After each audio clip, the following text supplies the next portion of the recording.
All right, now that we have that one, let's add in this foliage because it will provide contrast with the deep tones of it, but also with the pointed shape. So sketching that one in, you want it to work in right around where you have this other type of foliage, but you don't want it to sit like stacked right on top. So you could even have it coming partially underneath and then over. And remember, it also has multiple branches. So those multiple branches can go in a few different directions, branching off. And you do also want to consider where it's placed. So here, it's a little bit further around the wreath than this one, which means that we're not going to want to put our second branch of this right here. That would put two of them really close together. So you do want to ensure that it's always on that further side from your original foliage. But remember to vary the placement and the branching system so that it still looks very random throughout your piece. At this stage too, if you feel that it's looking unnatural how it's sitting, you can still go in and erase it. So take your time to make sure that those branches look natural and are still working their way around your wreath. Now you don't need to fill in every single space with this too. There will still be spaces between the types of foliage, and that's perfect because we're going to be filling that with either this type of foliage or with your berries, and those will be our fillers at the end. First, we'll do our large foliage and then we'll go in with our filler foliage. That will allow us to get a nice balance throughout the piece. So again, once you've drawn them in, go through your steps of erasing, painting all of them, and finalizing them with their stems.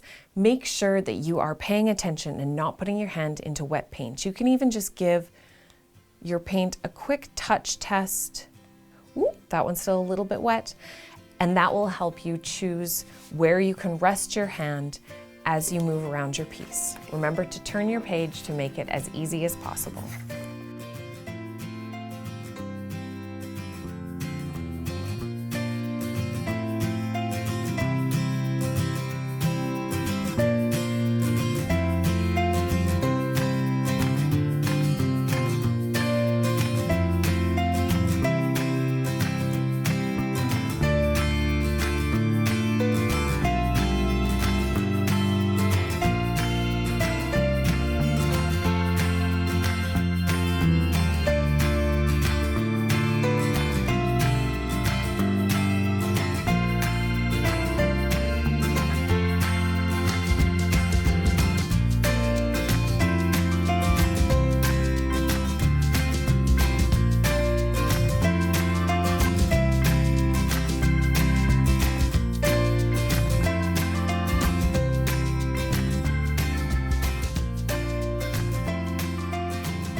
Once you have finished your second type of foliage, guess what? You're moving on to your third. And one thing that I want you to really think about, not just with your second foliage, but with the third as well, is having areas of overlap where one foliage crosses over another. For instance, here, there's not a lot of space between these two clumps. Here we have a lot more. So you could have one area of foliage here, one area of foliage here, but this one, you want to get some of that crossing over. You can see that I did that between these two sections of foliage, and it's really powerful to get those sections crossing over. It creates so much flow throughout the piece rather than having each piece divided. So start to do that as you add in your third type of foliage.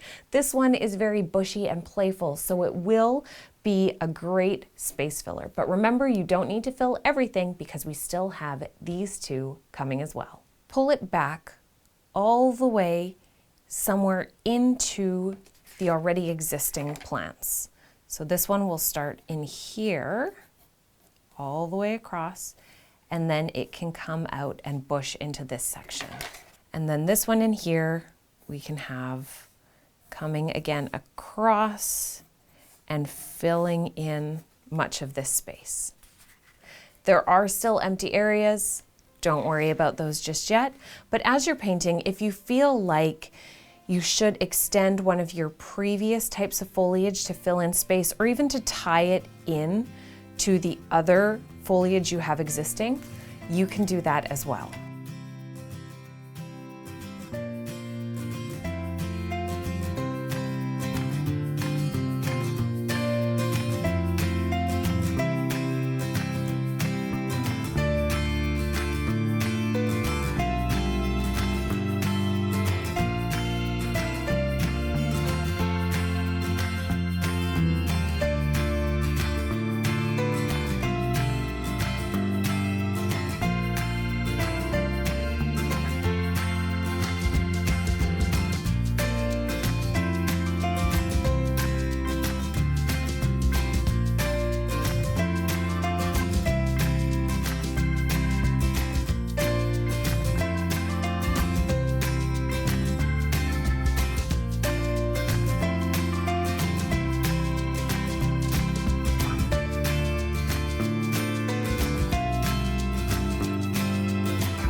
Now you might have something similar to mine where as you go to fill it in, you do have some white space. If you were to just add our fillers over here, you're gonna have way too much filler in that area. So two things you wanna look for first. Can you naturally extend some of this foliage into that space to fill it up? Or have you placed your 3 pieces of like foliage in such a way that they're pulling away from that area? And can you maybe place another piece, a shorter piece, into that area to help fill it up? For instance, first I'd look through my green and think, if I place another green, that's gonna be a lot of this green right there. It extends down.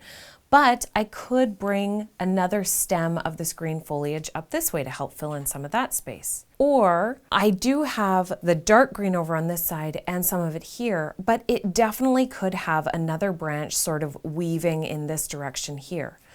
Or should it be this light blue? Well, because it's already here, it could naturally extend a little bit further. That won't fill in the whole space, but a combination of those 3 could help to fill in that space. So find a way to naturally pull it in. Now over here we do have a little bit of empty space, but it's not too much and could be filled with some of those fillers. Or you could choose to put in another piece of tiny foliage there, but that's not a decision you need to make next. Let's deal with this large gap over here, pulling some of the branches a little bit further in, and maybe even adding a tiny small branch of this dark green foliage into that area as well. So now it's time for us to fill in those spaces. Now, because I chose to use this orange in the center, it's important that I balance that out throughout. Also, because it's such a vibrant color, it's going to stand out more in your wreath than these filler flowers. So consider doing your berries before these other filler flowers. Those are great to fill in large spaces, and you might even find that you don't need it at the end, but it's nice to have them sort of in your pocket just in case. They can be great ways to cover up the stems of your pieces and just sort of have part of the filler flower poking out. But we also want to make sure we get some berries in there. With your pencil, draw in some branches for your berries that can fill in the space, but also remember that you can just have like 1 or 2 even poking in some other places. They're tiny little dots of color throughout your piece. It's pretty much, if there's a space, there can be a berry. Like I said, you can use the filler leaves as well. So think of how you can incorporate the filler leaves to cover stems, but then have the berries even overlapping a little bit onto those filler leaves as well. Where do you want a filler leaf? Actually, you usually want to do groups of filler leaves in different colors. And then where do you want to have some berries poking off? They can be together, they can be separate, and those berries can show up even in little areas throughout your piece. Same with your filler leaves though, you can just have those filling in any little gaps and sort of poking their way through.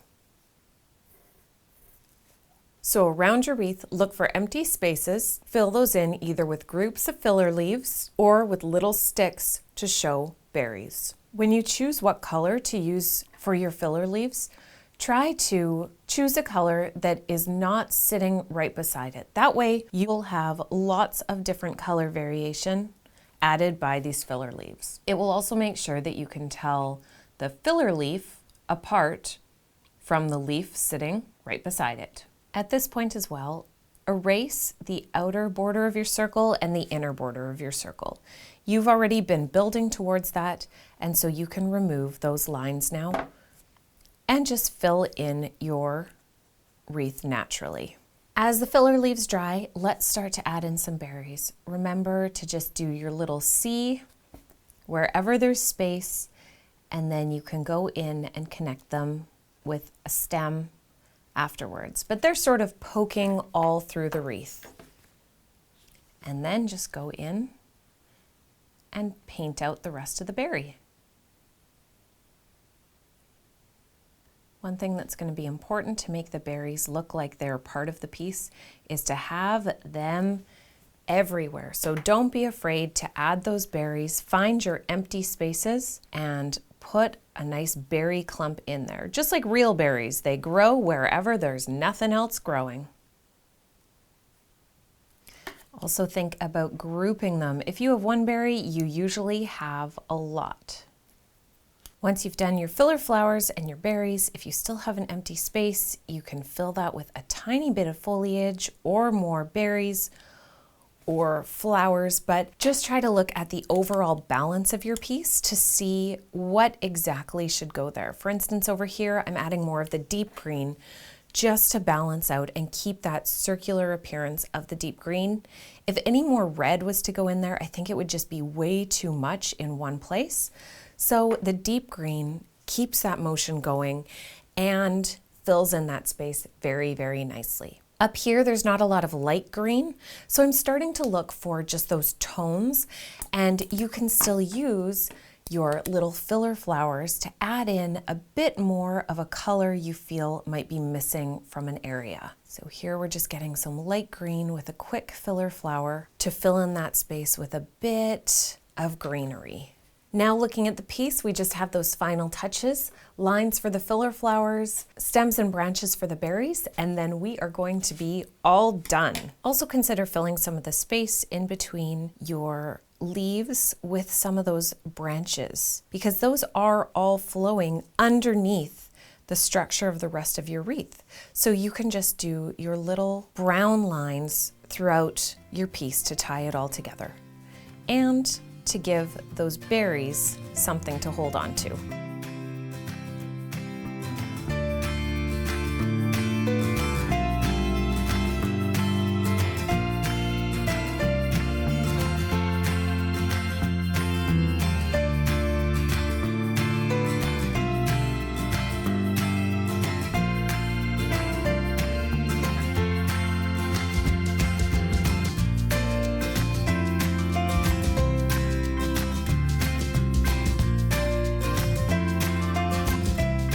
And there you have your finished piece.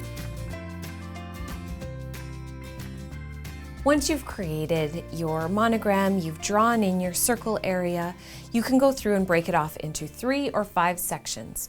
Place one of each of your 3 main types of foliage into that section, and then look for large gaps. You may need to sort of pull some of that foliage back into that area. Next, go through and add your berries and your filler foliage in order to fill in the rest of your space, balance out your colors, and even add in little clumps of leaves that will fill in any more of those empty spaces.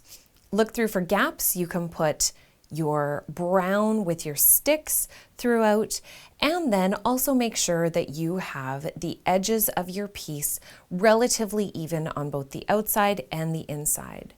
Your monogram is front and center in the middle, and if you want, you can even give that a slight outline. Sometimes even just with a pencil can look nice, or a little shadow to it to really make it pop out of the center of your wreath. So I like to just draw a line slightly to the side, slightly to the right and below.